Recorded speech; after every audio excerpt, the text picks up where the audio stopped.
Next on ACC Live, Miami Bowl sanctions are over. The Canes are able to chase an ACC title. How the rules.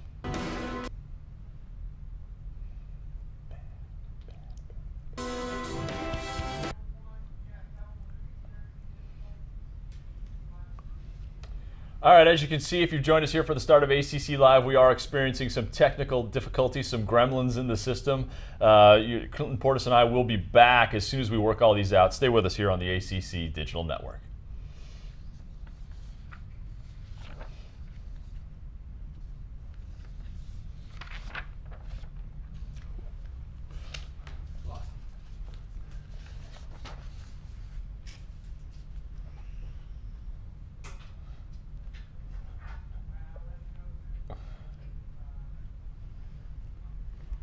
Oh, okay, it's going to be a few more minutes then.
back later.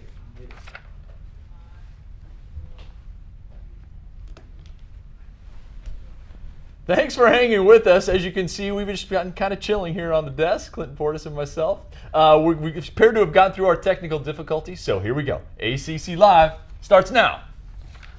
Next on ACC Live, Miami Bowl sanctions are over. The Canes are able to chase an ACC title, how the ruling helps the conference race take shape. Also, famous Jameis Winston is about to move to the top of the Heisman Trophy charts. Jameis just does no wrong, and there's no stopping the Noles. Clinton Portis gives his take on the first BCS standings.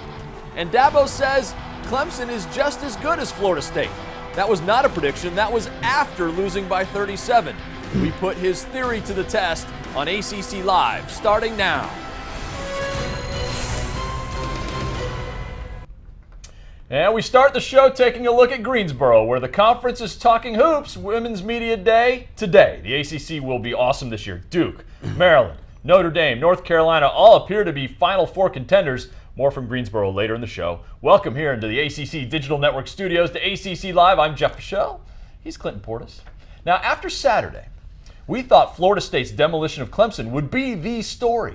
And don't worry, we will spend plenty of time on that. But then yesterday, the sanctions against Miami were announced. Okay, Clinton, I need two answers. One from a Miami Hurricane, the other from an objective ACC DN analyst. What do you think of the decision? I'll answer both with one question. Bad boys, what you gonna do? What you gonna do when we come for you? We're back. Do you think it was fair? Yes? Yeah, I do think it was fair. I think when you look at the guys who's getting punished for something that people that's long gone have done, I think it's fair. I think you get the opportunity to the seniors to go out and be in a bowl game, which is outstanding because they never have been. They've been punished since they've been there, and here's finally an opportunity for them to go and do something special.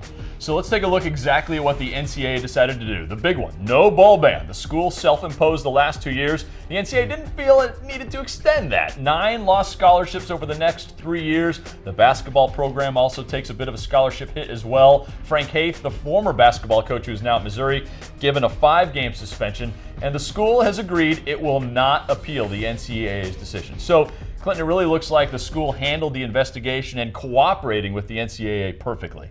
I think when you look at this situation, University of Miami penalties fall somewhere in between USC and Penn State with scholarship bans, and with losing the scholarships and the bowl ban. So USC lost 30 scholarships, Penn State lost 15. Both lost 2 seasons of being bowl eligible. So I think this was enough for the program. Now, the allegations were bad, and you think based on those, Miami might have deserved tougher sanctions, but the NCAA admitted they were relying on a convicted felon for information, and he was making inconsistent statements. Combine that with Miami's cooperation, the Canes are effectively in the clear. What do you think? Was Miami given the right penalties? Too much, too little? Tweet us your opinions at the ACC DN. Now, the Hurricanes are doing things right on the field as well right now. They're in the top 10 in the first BCS standings, number 7. 3 ACC schools are in the top 10. Florida State, number 2 behind Alabama, just barely ahead of Oregon. Clemson is 9th. CP, if the BCS championship were played right now, the Noles would be in the championship game. Well, first off, I think we've been slighted by, we should be in front of Stanford and Missouri, but that's just a biased me. But when you look at Florida State and where they're ranked, they should be second. You know, you can't take anything away from Alabama just because Alabama has yet to lose. So you can't dethrone a champion by just cause. So I think Florida State is where they deserve to be, and that's at number 2. Of course, that means it's time for the stories that have us clicking more than once. It's time for the buzz. Let's start with the Noles. It looks like the Heisman right now is a 2-man race. Jameis Winston, Marcus Mariota. And famous Jameis just keeps picking up accolades, and this might be my favorite. After throwing for over 400 yards, contributing 4 touchdowns in that win over Clemson, Jameis Winston has been named, Clinton, ready for this, the Arby's League of Brisket Smoking Player of the Week. That is the best name for an award ever. I think he deserves all awards. You know, if I had an opportunity to go out and create an award, I would give it to Jameis too. I think he's playing lights out right now. And if that award includes a roast beef sandwich, I would like to sign up for being. Matter of fact, I'm going to give my award to you, Jeff. I'll get your Arby's roast beef sandwich. Now, in the name of transparency, we should say Total College Sports, which helps name the weekly RB League of Brisket Smoking Player of the Week. It's actually owned by the same parent company as the ACC DN. After the Noles performance, you'd think everyone, even the most diehard Tigers fans, would recognize who the best team is in the ACC right now. But at his press conference yesterday, Dabo Swinney said if the schools played 10 times, they would each win 5 times. Clinton, do you agree with that? As much as I love Dabo, I don't agree. I think he saw a totally different game than what we watched on Saturday night, primetime television. I think Florida State has separated themselves from every team in college football, and that including Clemson. So I don't know what game plan he saw, but when you go back and look at film, it's never as bad as you think, and it's never as good as you think. So.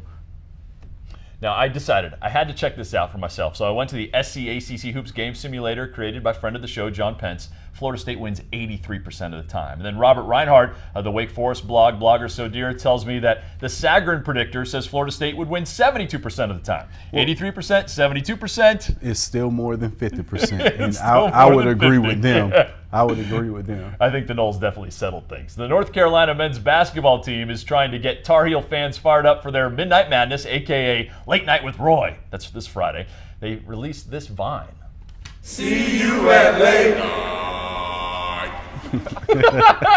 And Roy was like looming over them, rather frightening, really. I just think it's fun. I think it's good to see teams having fun. You know, I think when you look through college sports, so often you don't see teams having fun, and UNC has been doing a lot of that. So maybe we're in store for big things from them this year. I think you're right. I think it is a sign that Roy really trusts this team going forward. There's no doubt about it. Now, former Duke player and assistant coach Chris Collins, he's now in his first season as head coach at Northwestern, and he and one of his walk-ons had a great moment we really wanted to share. Watch.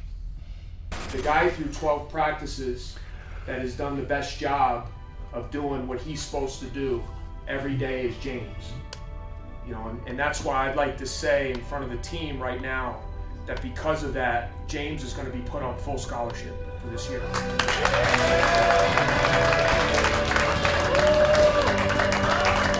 From there, the guys all got up, gave him a hug. Montgomery then called his mom and his sister. There were a lot of tears, just a great moment. I mean, you've seen walk-ons, they don't always get appreciation. I think this was such a heartfelt moment. I just don't see his reaction. I probably would have jumped through the ceiling like a cartoon, probably shot straight up and landed back on my feet. But for his teammates to give him recognition, that show you the hard work is paying off, because you can truly tell that his teammates were happy for him. So congrats to James Montgomery and good luck to Collins up in Evanston. And that is the buzz. It is ACC Women's Basketball Media Day in Greensboro. Coaches and players are there, with one obvious absence. North Carolina Hall of Fame head coach Sylvia Hatchell. She's had to step aside while she fights leukemia, and the other coaches are wishing her the best. When I played at Wake, Coach Hatchell was the coach, and we just have a lot of respect for everything she's done for not only Carolina basketball, but for ACC and just women's basketball in general. And, you know, our thoughts and prayers have been with her since that day. And as we've told her, we know she'll attack it like any opponent, and she's going to win. This is my 17th year coming and doing ACC Media Day, and certainly she and I have been here together the whole time, and we really miss her. She's led us as coaches. You know, she's the leader of the ACC coaches and has been for quite some time, and I think took that mantle from Coach Yao. So, you know, we're all going to be a little bit sad today, missing her, but also we're going to step up for Andrew, because he really needs some support, and he's a great coach too, and I know he'll take the reins and cover for her while she's out. Yeah, we want to echo those sentiments as well, Sylvia. We know you will beat this and be back on the court very soon. Now, from one legendary coach to another, Bobby Bowden is back. He returns to Doak Campbell Stadium this Saturday for the first time since stepping down after the 2009 season. What he plans to do to celebrate, that's coming up. Let's take a look at the ACC schedule Saturday on Fact. CP, what are you checking out? What really stands out to you? I think you have 3 interesting games here. I think first you look at Wake Forest versus Miami. With Miami having Florida State the following week, do they overlook this Wake Forest team and kind of get surprised by it? Then you go down and you look at Clemson versus Maryland, with Clemson coming off the huge defeat against Florida State. The huge loss against Florida State last week.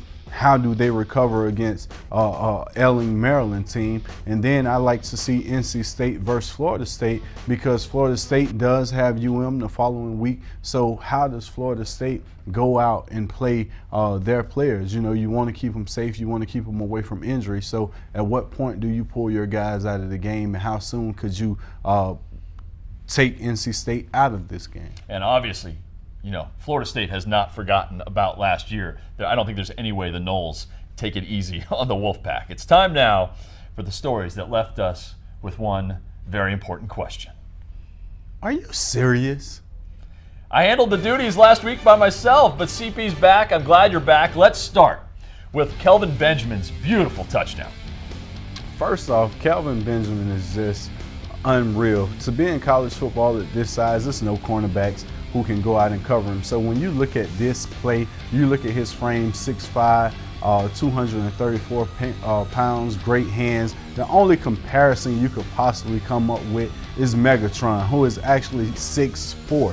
So you look at this comparison, and I know the ACC fans are saying, Clinton, you're putting a lot of pressure on this young man. But as I look at it, I know these fans are saying, Clinton Portis, are you serious? Meanwhile, the Maryland wide receiver situation is just awful. Stephon Diggs, Dion Long, both suffered broken legs last week, and they're out for the season. I just think the injury gods of Maryland has to question what's wrong. Last year, you lose all of your quarterbacks. This year, it's all of your receivers.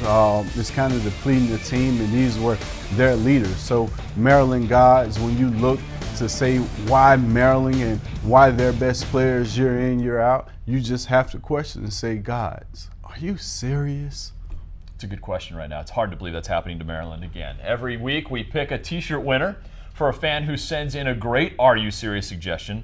This week, our winner is Michael Parker. He's going gray on Twitter. His Are You Serious? Tanner Price pulled off the trifecta, scoring a touchdown pass on the ground. He caught one, so all three ways, passing, rushing, receiving. Michael, thank you, and we will get you a t-shirt right here. There it is. That's that velvet. We're famous for giving away velvet. Velvet? If you're watching the games and have an Are You Serious an idea, tweet us. You could win an ACCDN t-shirt. And thanks, by the way, to Knowles One FSU and Testudo Dave as well for your Are You Serious ideas, because you matched up perfectly with Clinton. You were in simpatico.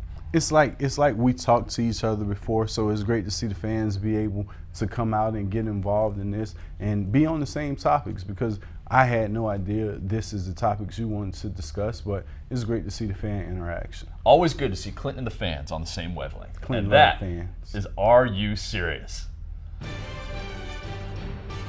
All right, coming up, more on Bobby Bowden's return. What were the moments that stand out in his incredible career? That's next on ACC Live.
The all-time winningest coaches in the FBS, or if you're old school, Division I, Bobby Bowden on top with 377. Bear Bryant, Pop Warner, Alonzo Stagg, and Jopa. By the way, Frank Beamer leads all active coaches. He has 264 career wins. And welcome back to ACC Live. I'm Jeff Fischel. He is Clinton Portis. Bobby Bowden is back at Doak Campbell Saturday. He's going to plant Chief Osceola's spear at midfield just like he did in his last game at Florida State, Coach. All right, CP, what do you remember about Bowden? First off, I would love to see Bowden ride this horse out and let it raise up and then plant the spear. But when you talk about Bobby Bowden, he's such a class act. You know, I don't know any players that I came in contact with who ever had anything bad to say about him. So not only being a legend, I think he was just a great guy on and off the field, and you can see from the players he's brought to Tallahassee how much respect he has.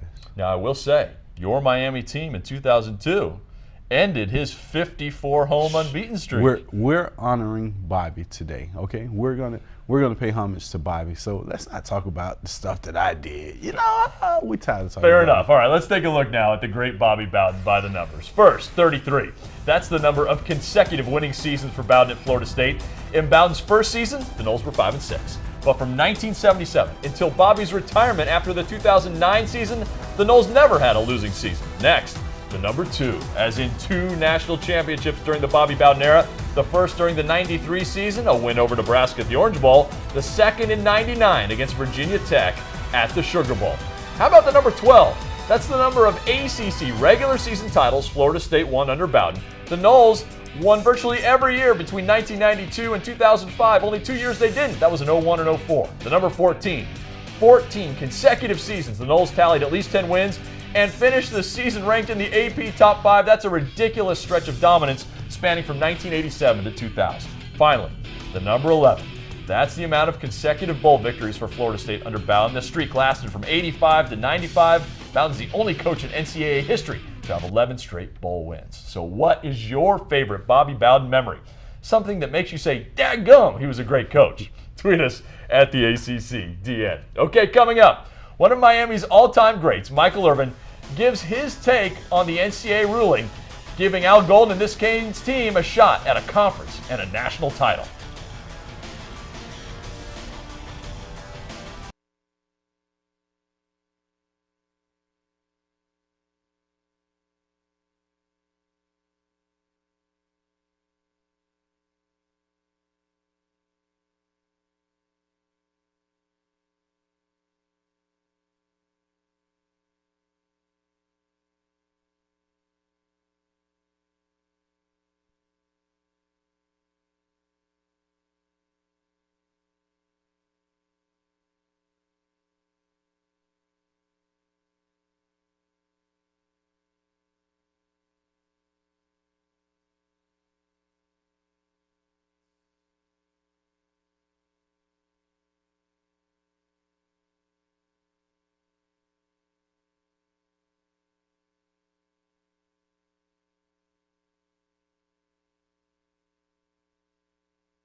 It's either MTS or MV, whatever.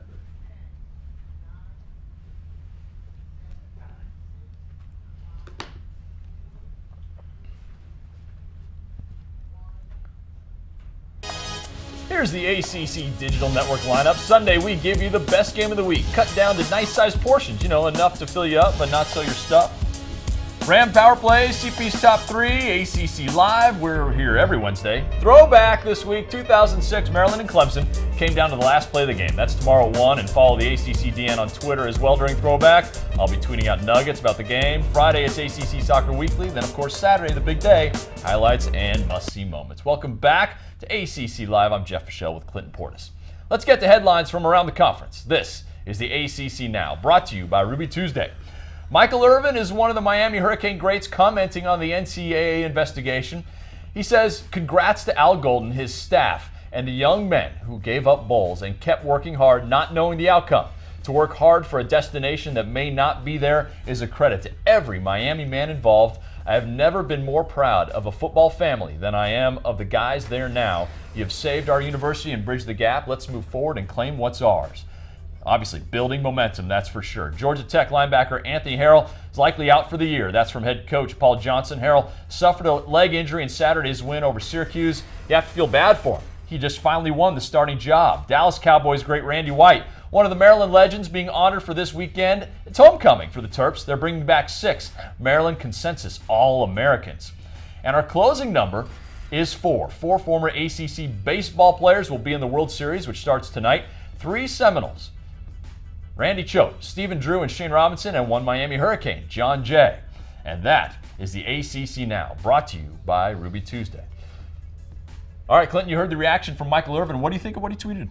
I mean, I think it was great. I think you see how class of an organization and how big of a band of brothers we are when you represent the University of Miami. So Michael Irvin came out, and you couldn't have said it better. Al Golden is doing a great job there, and we all appreciate it. So again, congrats to those guys from enduring and going through that. Now, we asked earlier in the show what fans thought of the Miami sanctions. Eric, a Canes fan, says the investigation went on too long, but the punishment was fair. And Cam Johnson, clearly a Noles fan, gave us a great reaction. He says the Canes, and I'm going to quote here, about to get their butts kicked by the Noles. Hey, I mean, it's that time of year. We'll see. We'll see November the 2nd. Assuming they both win Saturday. Next week, it's going to be epic, and the 2 of us will be there. For Clinton Portis, I'm Jeff Fischel. Thanks for watching, and thanks for putting up with the technical difficulties earlier in the show as well. Appreciate it. Here on ACC Live, here on the ACC Digital Network.